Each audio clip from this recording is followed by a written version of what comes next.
House or whatever other house in London processes took place between the colonial elite determined to let go some of the power it had over its colonial possessions, but at the same time retaining the influence over development in the new states on the one hand, and on the other, an African elite in a hurry to accede to a formal independence about which it knew little, but for which it could no longer wait.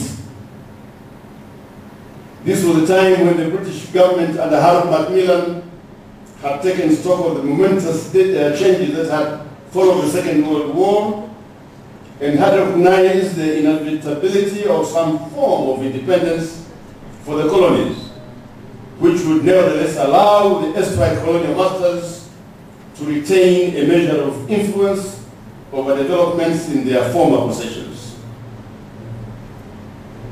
Although this desire to maintain the umbilical cord between the metropole and the former colony was evident in all colonies, with varying degrees of intensity, it was definitely more urgent in cases like Kenya, where huge economic interests of the colonies combined with the strategic interests of the West necessitated the continuation of old relations in new forms.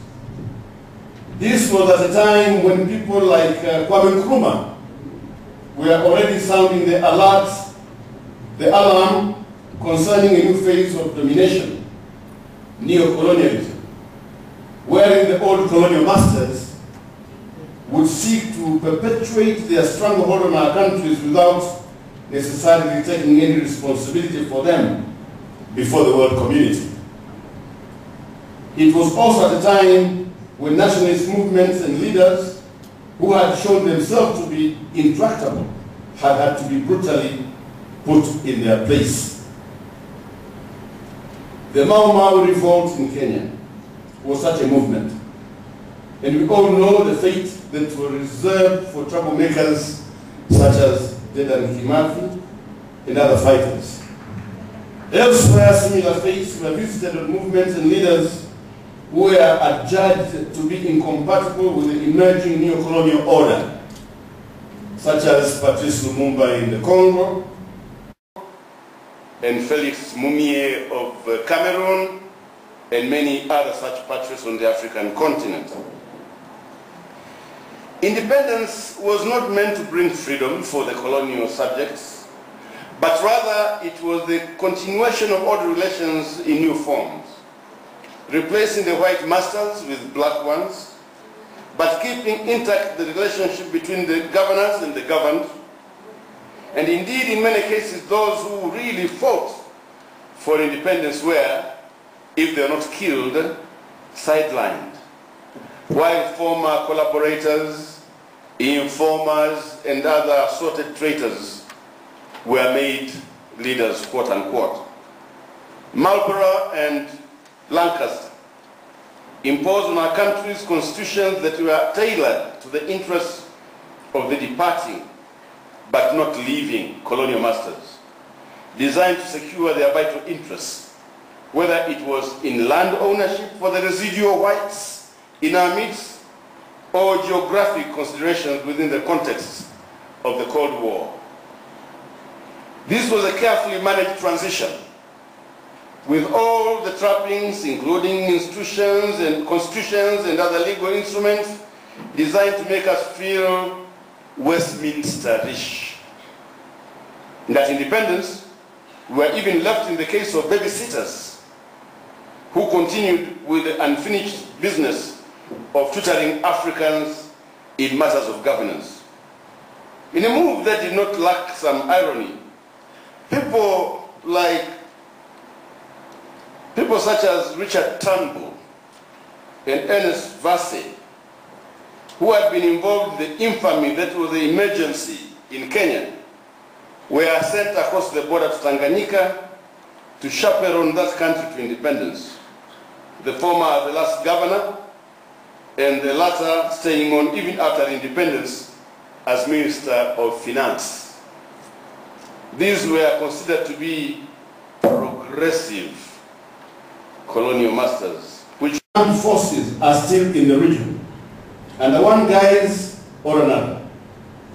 The intention was, and the effect came to be, to keep our region firmly in the sphere of influence of Britain and by extension of the United States of America. If the colonial project was seen at the time as anachronistic and one to be gotten rid of, the neo-colonial one was seen as useful in the new struggle among the major world powers to maintain or promote their influence. All our countries were supposed to be in this or that camp, either allied to the West or allied to the East, as the so-called free world wrestled with the so-called communist bloc.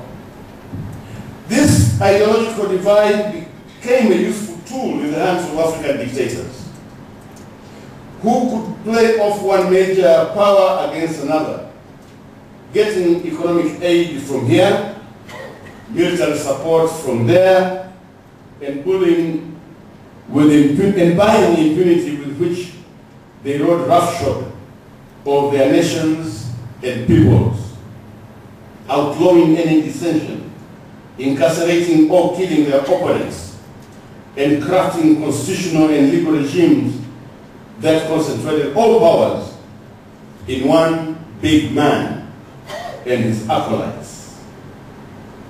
Instead of helping African governments to fashion governance structures and processes a la Westminster, our former colonial masters, sometimes by turning a blind eye, sometimes through active participation, helped install and maintain murderous regimes that became more and more repressive with the passage of time and went on to impoverish their peoples, and increasingly the big man and his supporters, often fellow tribesmen and hangers-on, appropriated all power and concentrated as much wealth as they could in their own hands and the hands of their families and supporters.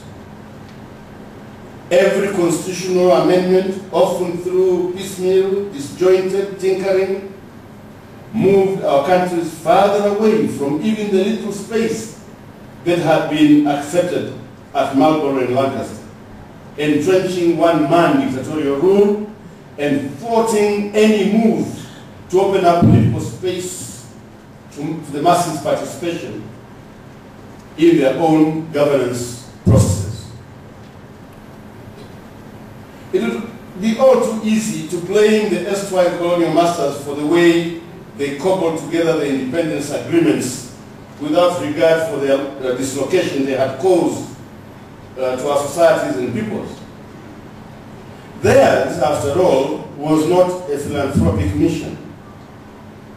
However much we may want to believe the Livingstonian creed of the three C's, Christianity, civilization, and commerce. Colonialism, and all that aided it, was about the subjugation of all peoples and societies and placing them at the service of a foreign power in the interest of the latter. Thus, the departing colonial powers, having wrought the kind of destruction that they had, gambled on the Africans' inability to remember what they were before the advent of colonialism. And their gamble paid off. We did not remember where we came from. We had been made to unlearn our experience as well, which made it easy for our masters to bestow on us a memory of their choice, a memory at their service, a phony, fake memory of things that we never were. Admittedly, it would have been naive and next to impossible to expect our leaders at independence to resolve to throw off the Western values that our leaders had imbibed over decades, seeing as they had been totally overwhelmed by the superior technology in which the foreign ideals were propagated. And at any rate, it would be silly to reject good, workable ideas simply because they came from outside one society. Yet it is incomprehensible to me that the leaders of the nationalist movement did not see it fit to inspire themselves from cultural and spiritual tenets that had stood our peoples in good stead for a very, very long time. Is it that our nationalist leaders did not see in our past experiences exemplars of good governance that could be resurrected and adopted to modern times? Were they in such a hurry to replace the white colonizers that they did not want to waste time over matters they could have considered academic? Or were they so thoroughly converted to the white man's way of seeing things that they believed they were heirs to the spirit of Magna Carta? Flattered by the hypocritical attention paid them by the last governors as they prepared their handovers, were our leaders too ashamed to even seem to think that savage, quote-unquote, Africa had anything to offer in any discourse on modern governance? That self-derision, self-hate, lack of self-worth, was it all that strong? Whatever the answer to these questions, what we know is that they accepted the arrangements as they were given to them, and apart from a few questions asked here and there, for instance, Jaramogi Oginga Odinga predicated Kenya's independence on the release of Jomo Kenyatta. Mwalimu Julius Nyerere was ready to postpone Tanganyika's independence until Kenya and Uganda could come along and form a federation at independence. There was not much debate on the substance of our respective constitutions and arrangements for independence. But that might have been all right in certain ways if it was a tactical move to allow the nationalist leaders to get rid of the colonial authorities first in order to pave the way for thoroughgoing discussions at national level. But this never happened. After independence, it became business as usual. The whole colonial system was maintained, only painted black, and even this gradually. The heads of the new states were given such enormous powers that they felt like they could do anything, and they did. Soon they no longer could stand criticism or the contrary view, and the chief became omniscient and omnipotent. The same way that the British governor in Dar es Salaam, Nairobi, or Kampala used to send sub-governors to the provinces and districts, our new rulers sent their own subaltern governors, usually party stalwarts, who would ensure that the regime is secure. Dissent was frowned upon and often punished severely. The one-party state was instituted and competitive politics outlawed. The argument for it being that, faced with the desperate imperatives of rapid development, our countries could ill afford the luxury of divisive politics. In the event, the one-party state delivered neither good governance nor development. As if to emphasize the urgency of development, the Preventive Detention Act, PDA, was introduced, giving powers of arbitrary detention to the head of state and his representatives in the districts. Noisy individuals were held without trial indefinitely. Some were removed and transported to districts far from their homes, much as the colonial authorities had done with uppity natives. What had been heralded as a democratic governance system in effect became an imperial presidency. And we watched as people who the other day had been our leaders and ordinary mortals morphed into African Caesars. In some countries it got much worse. So much so that holding views contrary to the correct ones made one to suddenly develop extremely bad health. This country